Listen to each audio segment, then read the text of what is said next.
Hi friends. In this video, I'd like to explain why it's dangerous to use community nodes of n8n, and why they should only be installed on self-hosted setups, not in cloud solutions. Let's take a look if you're interested in this, if you care about security as much as I do, first and foremost, than everything else.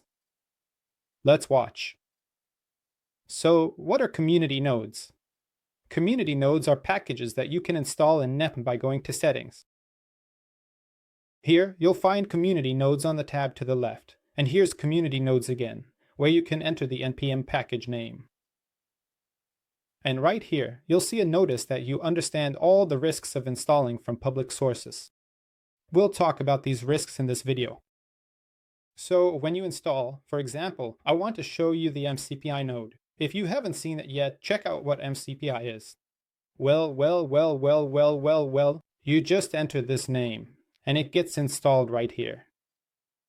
And you get a separate node, which you can select and use directly in your workflow. But I want to draw your attention to what you should look at in such cases, who the contributors are, how many stars it has, before you use it. But most importantly, you need to really understand the code and review the code that's currently installed here. But this does not guarantee security. Why? Because this is some custom code written by one or several developers.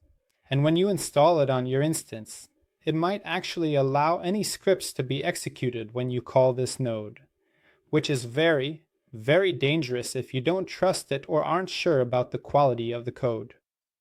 And again, the code might be one thing now, but when an update comes out, it could be completely different code. Keep in mind, for now I stick to this rule. You should have a test server where you can check this. When it comes to production servers that work with real data, I'm very skeptical about installing community nodes. I'd rather wait, for example, until the node is pulled into the official team's repository and becomes available without community nodes. That way, we can somehow guarantee the security of this solution. In this case, I try to stay away from it. And if you have another level of security that you should ideally control, it's when you run a self-hosted node in a Docker container.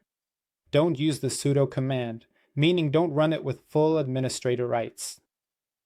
That way, if you run it with sudo, then any scripts can be executed on the server, up to and including deleting all of the data on the server or copying it to some cloud storage.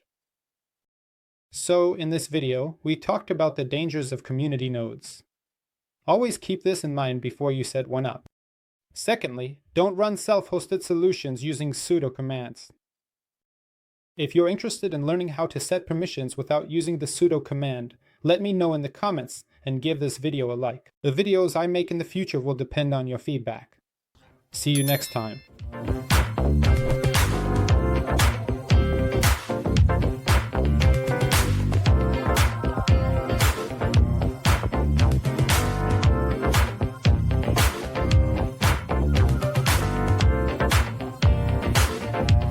Have you subscribed?